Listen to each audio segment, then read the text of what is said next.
जय हिंद बच्चों। कैसे हैं आप सब? आशा करती हूँ आप लोग खूब स्वस्थ हैं और अपनी पढ़ाई में सब लोग व्यस्त हैं। तो हमारी जो क्लास 9th के बच्चे हैं उनके लिए आज हम लेकर फिर उपस्थित हुए हैं एक प्रैक्टिस सेट, और इसको आप सॉल्व करिए बच्चों, और इससे आपको काफ़ी बेनिफिट मिलने वाला है।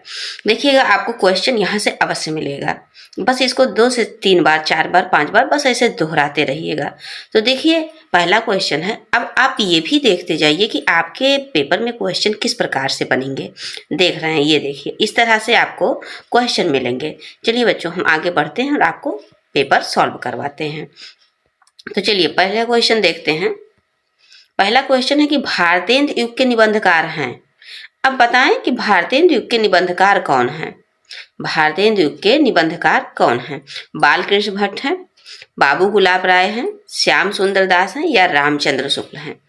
तो बच्चों, रामचंद्र शुक्ल तो साफ साफ है शुक्ल युग के हैं। ये आपके जो बालकृष्ण भट्ट हो गए, प्रताप नारायण मिश्र हो गए, भारतेंद्र हरिश्चंद्र स्वयं हो गए, ये सब बच्चों भारतेंद्र युग के कवि हैं। तो आपका आंसर नंबर का हो जाएगा क्या कि भारतेंद्र युग के कवि निबंधकार कौन है? बालकृष्ण भट्ट है। कौन है? निबंधकार है। ये भी जानना है कि कौन है बालकृष्ण भट्ट। तो ये निबंधकार, अर्थात ये निबंध ज्यादा लिखे हैं, इसलिए निबंधकार कहा जाएगा। अब क्वेश्चन नंबर 2 पर आइए आप। क्वेश्चन नंबर 2 को आप देखेंगे तो यहाँ पर देखिए, एक मिनट, चलिए यहाँ पर देखिए, गोदान किस विधा की रचना है। अब यहाँ से आपसे क्वेश्चन ये पूछा जा रहा है कि गोदान तो है, ये लिखा गया, आप जानते होंगे, आप भली भांति परिचित होंगे कि ये प्रेमचंद जी द्वारा लिखा गया है। लेकिन ये थोड़ा सा कठिन क्वेश्चन जब पूछता है तो विधा पूछ लेता है। विधा मतलब कि कहानी है, उपन्यास है, निबंध है, नाटक है, क्या है, चीज है। तो आप देखेंगे बच्चों कि गोदान आपने जब पढ़ा होगा तो देखा होगा कि गोदान उपन्यास है। क्या है? उपन्यास है। तो आपका आंसर नंबर खा हो जाएगा। गोदान क्या है? उपन्यास है। चलिए अब आगे बढ़ते हैं। क्वेश्चन नंबर कह रहा कि सेठ गोविंद दास द्वारा रचित व्यवहार एकांकी में कुल कितने पात्र हैं। देखिए, क्वेश्चन थोड़ा कठिन पूछता है, पात्र पूछा तो थोड़ा और कठिन हो गया। तो सबसे बड़ी बात तो ये एकांकी जो है व्यवहार, ये गोविंद दास का है। ये आपको दिमाग में रखना है कि सेठ गोविंद दास का क्या व्यवहार रचना है, वो क्या है? एकांकी है। ठीक, ये व्यवहार भी कौन सी विधा है? तो एकांकी विधा है। अब इसमें क्वेश्चन क्या पूछा जा रहा है कि कितने पात्र हैं। क्या पात्र को आपको पूछ रहा है, तो आप बताएं कि कितने पात्र हैं इसमें बच्चों। तो कुल 5 पात्र हैं, 4 पात्र हैं, या 12 पात्र हैं, या फिर 10 पात्र हैं बच्चों। तो इसमें कॉमन आपको क्या लग रहा है? तो इसमें कॉमन 4 पात्र हैं, है ना। तो आपको एकांकी में जो कि सेठ गोविंद दास द्वारा रचित है, उसमें ये 4 पात्र हैं। इस एकांकी में, व्यवहार एकांकी में 4 पात्र हैं। अब चलिए क्वेश्चन नंबर 4 की ओर देखते हैं। आता है, ये देखिए, अब ये भी थोड़ा अच्छा क्वेश्चन है, पूछने वाला है एग्जाम में। तो ये देखिए, कह रहे हैं भारतेंद्र युग के पूर्व, अब भारतेंद्र युग के पहले की बात हो रही है कि पूर्व हिंदी गद्य के प्रमुख लेखक कौन हैं। भारतेंद्र युग के पहले कौन थे, मतलब हिंदी गद्य को लिखने वाले मेन लेखक कौन थे, ज्यादातर हिंदी गद्य में लिखते थे। इसमें से कौन है? राधा कृष्ण दास हैं, ये तो भैया भारतेंद्र युग के ही हैं। बाल मुकुंद गुप्त हैं, या प्रताप नारायण मिश्र हैं। तो ये बच्चों, ये तो भारतेंद्र युग के दोनों हो गए आपके, राधा कृष्ण दास और प्रताप नारायण मिश्र। और ये बाल मुकुंद गुप्त आ जाते हैं आपके द्विवेदी युग में। तो आपके बचे कौन? आपके बचे राजा शिवप्रसाद सितारे हिंद, जो कि भारतेंद्र हरिश्चंद्र के गुरु थे बच्चों। ये भी थोड़ा जानकारी वाला चीज है। राजा शिवप्रसाद हिंद किसके गुरु थे? तो भारतेंद्र हरिश्चंद्र जी के गुरु थे। और यही भारतेंद्र युग के पहले क्या है? प्रमुख, क्या गद्य के प्रमुख लेखक थे, मतलब गद्य विधा में लिखते थे। काव्य होता है, एक पद्य होता है जैसे कविता के रूप में, और एक गद्य होता है कहानी के रूप में, उपन्यास के रूप में। तो ये है शिवप्रसाद सितारे हिंद। अब आप चलेंगे क्वेश्चन नंबर 5 की ओर। आदिकाल के अन्य, आदिकाल को मतलब अन्य किस और नाम से जाना जाता है, ये पूछा जा रहा है। तो क्या मध्यकाल के नाम से जाना जाता है? नहीं बच्चा, ये तो भक्ति काल में आ जाता है। श्रृंगार काल नहीं, ये तो रीत काल को ही श्रृंगार काल किसी अन्य कवि ने कहा है। युद्ध काल नहीं बच्चों, ये वीर गाथा काल है ना, इसको वीर गाथा काल कहा गया है। क्यों? क्योंकि रामचंद्र शुक्ल ने इसको आदिकाल को वीर गाथा काल के नाम से दिया, क्योंकि वहाँ पर मतलब जो लेखक हुआ करते थे, जो कवि हुआ करते थे, वो राजाओं के दरबार में रहते थे, राजा के आश्रय में रहते थे, तो उनकी वीर गाथाओं का वर्णन वो अपने ग्रंथों में किया करते थे। इसको देखते हुए रामचंद्र शुक्ल ने वीर गाथा काल कहा। किसको? आदिकाल को। चलिए अब क्वेश्चन नंबर 6 पर आते हैं। देखते हैं पृथ्वीराज रासु किसकी रचना है। बहुत इंपॉर्टेंट है बच्चों, इसको आप बस निरंतर पढ़ते रहिएगा। पृथ्वीराज रासु किसकी रचना है? नरपत नाल की है, दलपत विजय की है, चंद्रवरदाई की है या विद्यापति की है? आप बहुत अच्छे से परिचित होंगे। पृथ्वीराज रासु बच्चों चंद्रवरदाई की रचना है। अब आइए देखते हैं सगुणोपासना की दूसरी शाखा कहलाती है। मतलब जो उपासना थी, भक्ति शाखा थी, इसमें सगुण और निर्गुण था, आप जानते हैं सगुण और निर्गुण। तो अब सगुण अपने आप में 2 भागों में बटा हुआ था, निर्गुण अपने आप में 2 भागों में बटा था। सगुण किसमें? राम भक्ति शाखा और कृष्ण भक्ति शाखा। और निर्गुण किसमें? ज्ञानासरई और प्रेमासरई, है ना। आपको ध्यान होगा बच्चों, हमने पढ़ाया है, जिसके डिस्क्रिप्शन बॉक्स में आप जाइए और गद्य साहित्य का इतिहास, पद्य साहित्य का इतिहास पूरा देख लीजिए। बहुत अच्छे से डिटेल समझाया है बच्चों, आप जाके पढ़िए एक एक चीज और समझिए। तो देखिए सगुणोपासना, सगुणोपासना की दूसरी शाखा की बात कर रही है, यानी कि राम भक्ति शाखा, और दूसरी शाखा कौन थी? कृष्ण भक्ति शाखा थी। तो आपका आंसर नंबर खा हो जाएगा। दूसरी शाखा कौन थी? कृष्ण भक्ति शाखा थी, तो कृष्णासरई शाखा। अब आइए ये देखिए, बहुत सुंदर ये भी है, थोड़ा सा कठिन है। आप ये थोड़ा सा कठिन देखिए, कठिन भी नहीं है बच्चों, आसान, ये बहुत आसान है। देखिए साखी शबद रामायणी किसकी रचना है? आप बताइए, धर्मदास की, सुंदरदास की है, मलुक दास की या फिर कबीर दास की है? तो ये बच्चों कबीर दास की, आप बहुत अच्छे से जानते हैं, और बीजक के नाम से इसको संकलित किया गया है। और उसी बीजक में ये तीनों अलग अलग नाम से हैं, साखी, शबद और रामायणी। चलिए क्वेश्चन नंबर 9 की ओर देखते हैं। अब आ रहा है क्या कहते हैं, पहचानने के लिए। अब इसमें पहचानिए, ध्यान से इसको पढ़ेंगे बच्चों तो समझ में आएगा क्या चीज लिखा है कि देख रूप लोचन ललचाने, देख रूप लोचन ललचाने, हर से जन निज निध पहचाने, हर से जन निज निध पहचाने। तो ये कौन सा अलंकार, मतलब इसमें अलंकार, हाँ रस है बच्चों, ये रस की बात पूछ रहा है। तो कौन सा रस है आप बताएंगे। तो इसमें देखिए देखत रूप, देख रूप लोचन ललचाने, मतलब रूप की सुंदरता को बखान रहा है। इसका मतलब यहाँ पर क्या? श्रृंगार रस है। चलिए अब देखिए यहाँ पर क्या चीज है, मात्रा गिनना है। ये बहुत सुंदर क्वेश्चन आ गया, अभी आपको मात्रा गिनना भी सीखना है। यहाँ पर देखिए ये चीज भी हमने अच्छे से पढ़ा है बच्चों, डिस्क्रिप्शन बॉक्स में आप जाएंगे और बिल्कुल टॉपिक वाइज प्लेलिस्ट आपके लिए तैयार है, जाके और सारी चीजों को पढ़ लीजिए। देखिए यहाँ पर बंदौ गुरुपद पदुम परागा, सुरुचि सुवास सरस अनुरागा। अब यहाँ पर अगर आपसे पूछ ले कि अलंकार कौन सा, तो आप बताएंगे अनुप्रास अलंकार है। पूछे कहेंगे कैसे अनुप्रास है, तो देखिए बच्चों यहाँ पर पावर्ण की आवृत्ति हुई है, पहले पंक्ति में 3 बार पा आया है ना। और यहाँ पर सावर्ण की आवृत्ति हुई है, 3 बार सा आया है। तो जिस और अनुप्रास अलंकार में आप जानते हैं कि जितने अधिक मतलब वर्णों की आवृत्ति होगी तो क्या होगा? अनुप्रास अलंकार होगा। वहीं पर शब्दों की आवृत्ति होगी, मतलब एक शब्द 2 बार आ गए और उसके अर्थ अलग अलग हो गए, तो यहाँ पर यमक अलंकार हो गया, आप जानते हैं।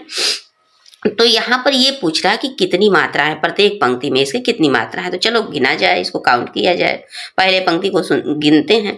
तो यहाँ पर हमने नियम भी पढ़ाया था बच्चों कि जब जिस भी संख्या पर अनुस्वार होगा वहां पर क्या होगा? गुरु लगेगा, ये गुरु का चिन्ह है।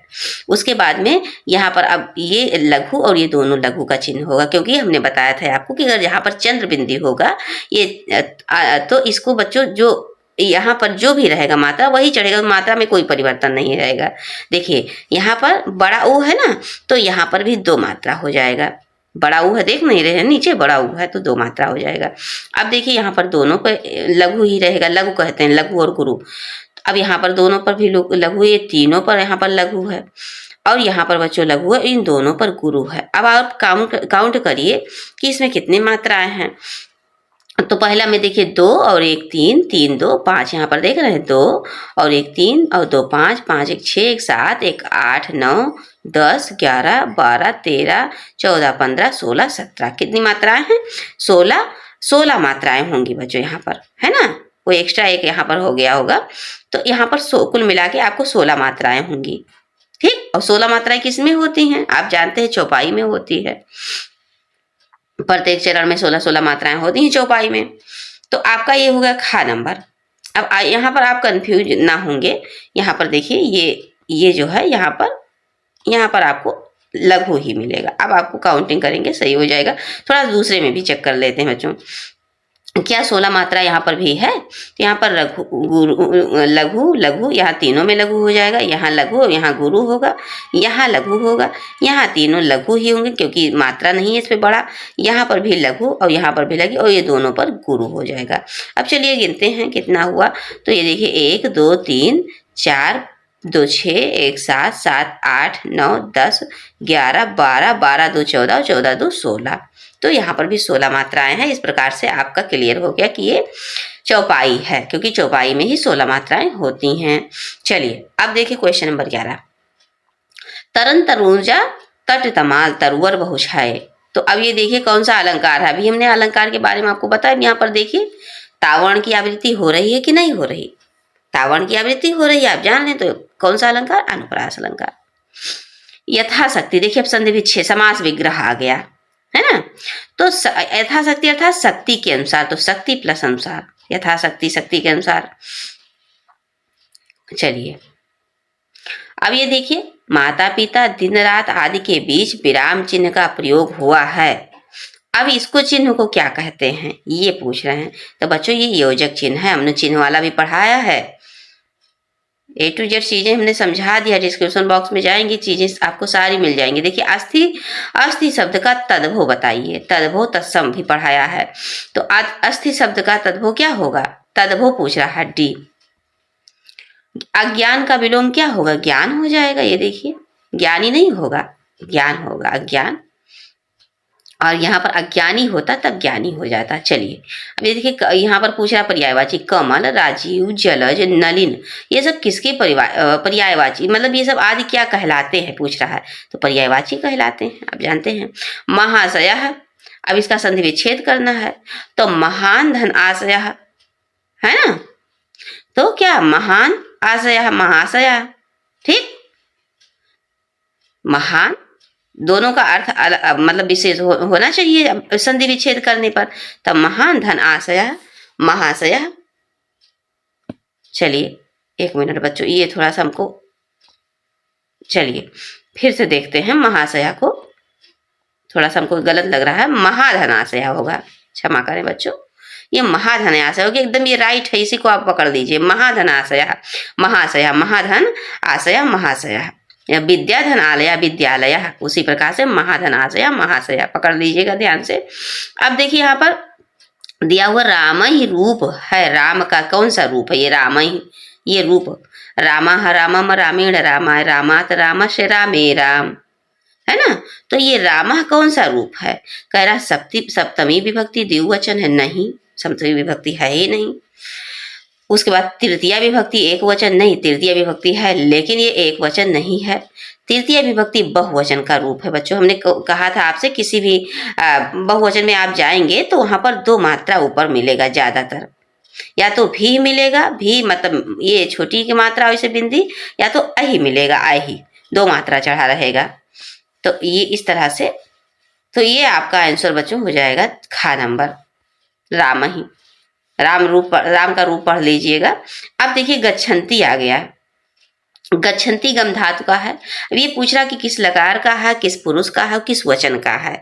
तो आप देखें गच्छतः गच्छन्ति, गच्छति गच्छन्तः गच्छन्ति, गच्छति गच्छन्तः गच्छन्ति, मतलब गच्छति गच्छतः गच्छन्ति, गच्छति गच्छतः गम धातु का हो गया। पठ धातु का पठति पठतः पठन्ति, पठति पठतः पठन्ति, याद कीजिए पढ़ाए हैं। तो ये किसका है बता रहे, लट लकार है ना बच्चों, लट लकार प्रथम पुरुष, और ये गच्छन्ति है ना तो इसलिए बहुवचन में आ जाएगा, ठीक। गच्छन्ति है बहुवचन में, लट लकार प्रथम पुरुष बहुवचन, गच्छति गच्छतः गच्छन्ति। पढ़िएगा जाके, पढ़ाए हैं हमने, डिस्क्रिप्शन बॉक्स में सारी चीजें हैं। अब देखिए ये आपका ऑब्जेक्टिव का अंतिम क्वेश्चन है। ऐसे आएगा, आपको इसको भरना रहेगा बच्चों, किसमें, OMR शीट पे भरना रहेगा। अब ऐसे OMR शीट बना रहेगा और उसको आपको गोला भरना रहेगा। अब चलिए देखिए इसमें से कौन सा है, फिर गोला भर के आपको दिखाते हैं। तो देखिए क्रि धातु विधिलिंग लकार मध्यम पुरुष द्विवचन का रूप है। क्रि धातु है और विधिलिंग लकार, विधिलिंग लकार अर्थात चाहिए के अर्थ में, और क्या कहते हैं मध्यम पुरुष। कौन सा पुरुष? मध्यम पुरुष।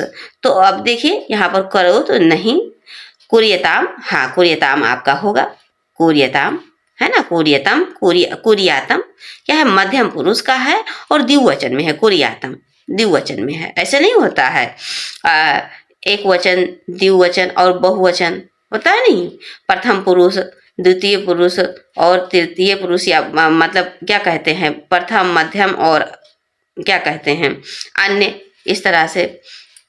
तो उसमें ये मध्यम पुरुष में ये क्या कहते, ये देखिए यहाँ पर जैसे ये हो गया द्वितीय, क्या कहते हैं यह देखिए द्विवचन, मध्यम पुरुष, ये मध्यम पुरुष हो गया, और यहाँ पर द्विवचन में यहाँ पर है ये चीज यहाँ पर आपको मिलेगा।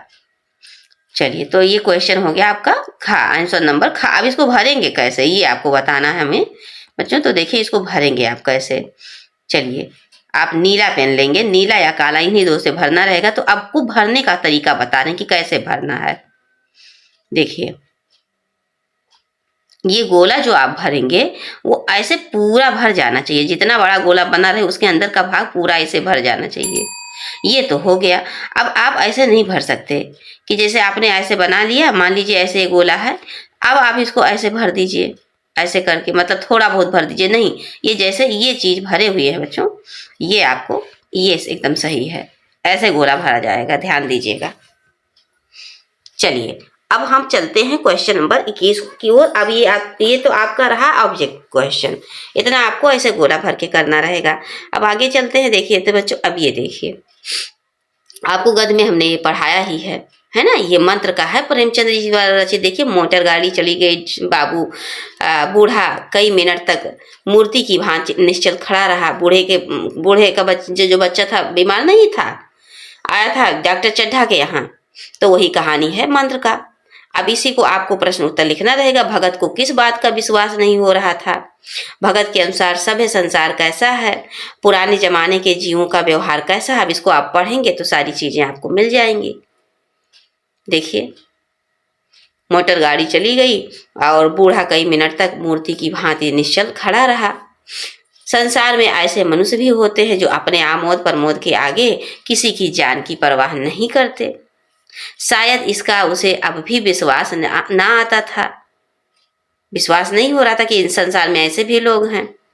सभ्य संसार इतना निर्मम और इतना कठोर है, इसका ऐसा मर्मभेदी अनुभव अब तक ना हुआ था। वो उन पुराने जमाने के जीवों में था जो लगी हुई आग को बुझाने, मुर्दे को कंधा देने और किसी के छप्पर को उठाने और किसी कलह को शांत करने के लिए सदैव तैयार रहते थे। उस समय जमाने के बारे में ये बूढ़ा व्यक्ति जो था वो जानता था, और ऐसे सब जमाने के बारे में नहीं जानता था। तो जब आपसे क्वेश्चन है कि क्या कह रहे हैं कि भगत को किस बात का विश्वास नहीं हो रहा था, तो बच्चों भगत को किस बात का विश्वास नहीं हो रहा था कि संसार में ऐसे भी मनुष्य होते हैं जो अपने मनोरंजन के लिए किसी के प्राणों की भी परवाह नहीं करते हैं। आपने अभी यहाँ पढ़ा ऊपर। अब यहाँ क्वेश्चन कह रहा है कि भगत के अनुसार सभ्य संसार कैसा होता है? तो भगत के अनुसार सभ्य संसार कैसा होता है? अत्यंत निर्मम और कठोर होता है। आप इतना लिख देंगे बहुत है। अब आप क्वेश्चन नंबर 3 पूछ रहा कि पुराने जमाने के जीवों का व्यवहार मानवीय था। कैसा था पुराने जमाने के जीवों का व्यवहार कैसा था? मानवीय था। आप बताएंगे। प्रत्येक व्यक्ति प्रत्येक क्षण दूसरों की सहायता के लिए, भलाई के लिए तैयार रहता था, है ना। अब जैसे क्या, आग बुझाना हो, मृतक को कंधा देना हो, छप्पर ठीक करना हो, झगड़े लड़ाई शांत करना, बस वही सब चीजें हैं। इसी तरह से ये हो गया बच्चों। अब आपको ऐसे अथवा करके 2 क्वेश्चन मिलेंगे कि मतलब आप या तो ये कर लीजिए, दोनों में से जो आपको आता है एक कर लीजिए, तो आप दूसरा आपको क्वेश्चन मिलेगा। दुनिया में अमोघ शक्तियां हैं, इस तरह से। अब आप ऐसे, हमने इसको पढ़ा दिया बच्चों, है ना। डिस्क्रिप्शन बॉक्स में जाएंगे तो इसके आंसर को हम आपको बता देते हैं। आप वीडियो रोक के चाहे तो लिख लीजिएगा। दुनिया में। अब देखिए क्वेश्चन पूछ रहा है कि शब्द और कृति के लेखक का क्या तात्पर्य है। तो शब्द और कृति के लेखक का तात्पर्य वचन और कर्म से है। लेखक ने वचन तथा कर्म को संसार की दो अचूक शक्तियां माना है। गांधी जी ने किसकी उपासना की है बताइए आप। तो गांधी जी ने वचन और कर्म दोनों की उपासना की है, मतलब कर्म करते रहो और अपने वचन पे डिगे रहो। उनके वचन और कर्म में कोई भेद नहीं था। उन्होंने जैसा कहा वैसा व्यवहार में भी करके दिखाया, मतलब जैसी करनी वैसी भर, मतलब जैसी कथनी वैसी करनी होनी चाहिए। उनके हिसाब से गांधी जी ने कहा भी है कि शिक्षक के कथनी और करनी में अंतर नहीं होना चाहिए। तो वो स्वयं फॉलो कर रहे हैं, जैसा वचन मतलब जैसे कहते हैं वो करते भी हैं। तो ये हो गया आपका 2 उधर बच्चों। अब ये आपको कितने नंबर का है तो देख लीजिए, ये पूरे 6 अंक का है। 3 क्वेश्चन रहेंगे 2-2 अंक के।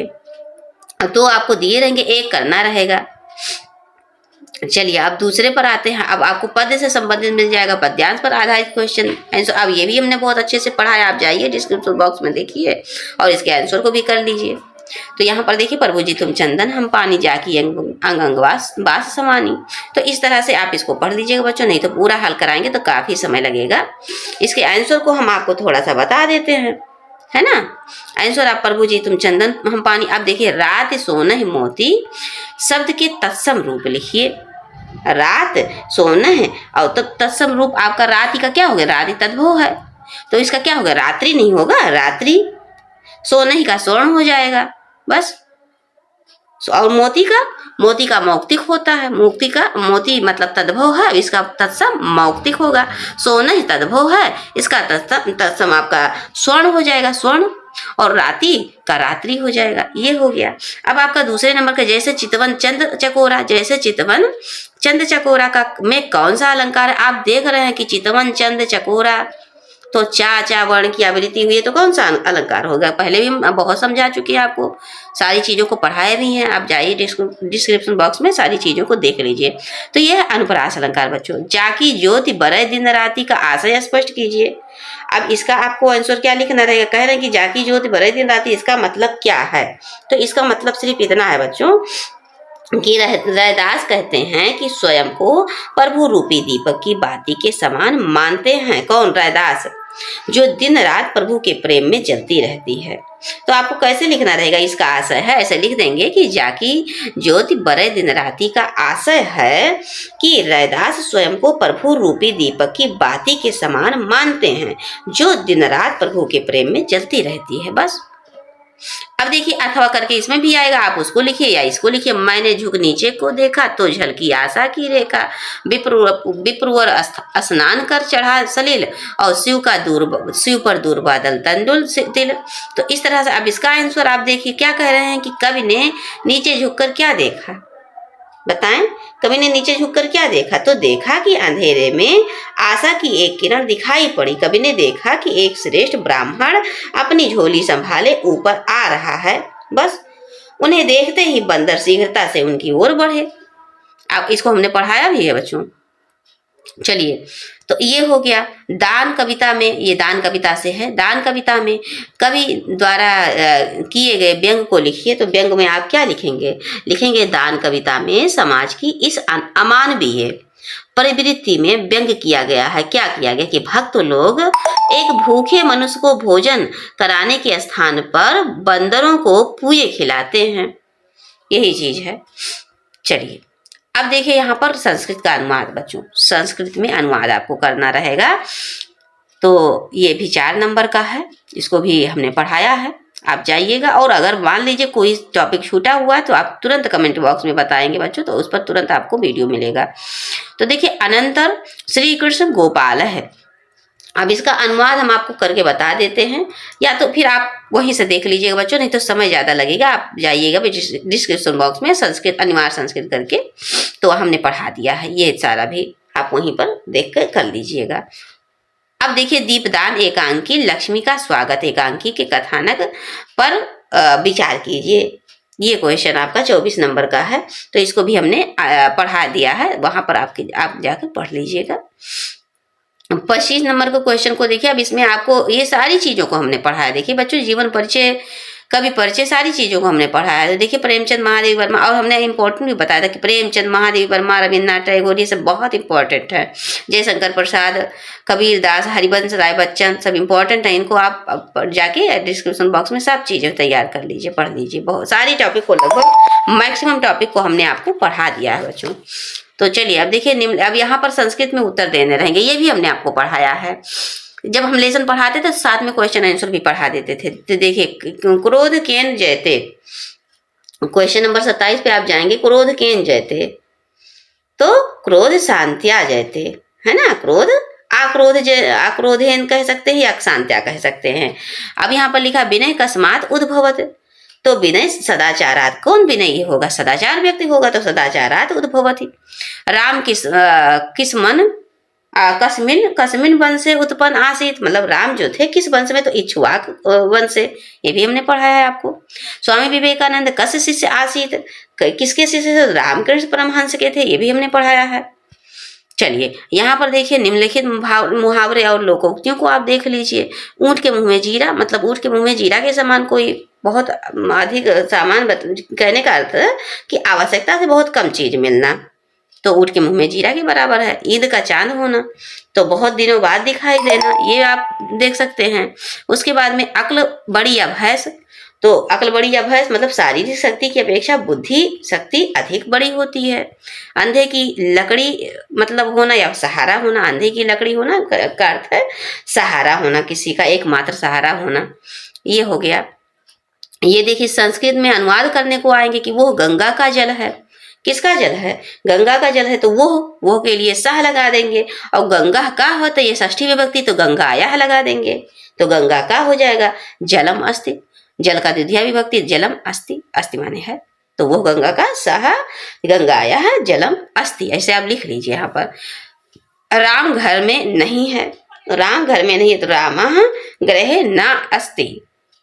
सूर्य उदय होता है, तो सूर्या उदेति, सूर्या उदेति, वो जाता है, सह गच्छति। बालिका पढ़ती है, बालिका पठति। बस इस तरह से आप। चलिए अब ये देखिए, पत्र हमने नहीं लिखा है बच्चों, ये दोनों चीजें, ये 5 नंबर का हमने नहीं पढ़ा है आपको, लेकिन आप अगर कमेंट बॉक्स में बताएंगे तो इसको भी आपको बहुत अच्छे से लिखा और पढ़ा दिया जाएगा, जिसको आप लिख के प्रैक्टिस कर लीजिएगा। चलिए अब आपको मिलते हैं नेक्स्ट क्लास में। ये हो गया आपका मॉडल पेपर। जैसा कि हमने आपसे कहा था कि आपको मॉडल पेपर अवश्य मिलेगा बच्चों, तो देखिए हम आपके सामने लेकर उपस्थित हुए हैं। अब आप इसको ऐसे निरंतर पढ़ते रहिएगा और देखिएगा कि इसमें आपको क्वेश्चन यहाँ से अवश्य मिलेंगे। चलिए मिलते हैं बच्चों आपको नेक्स्ट क्लास में। जय हिंद, जय हिंदी।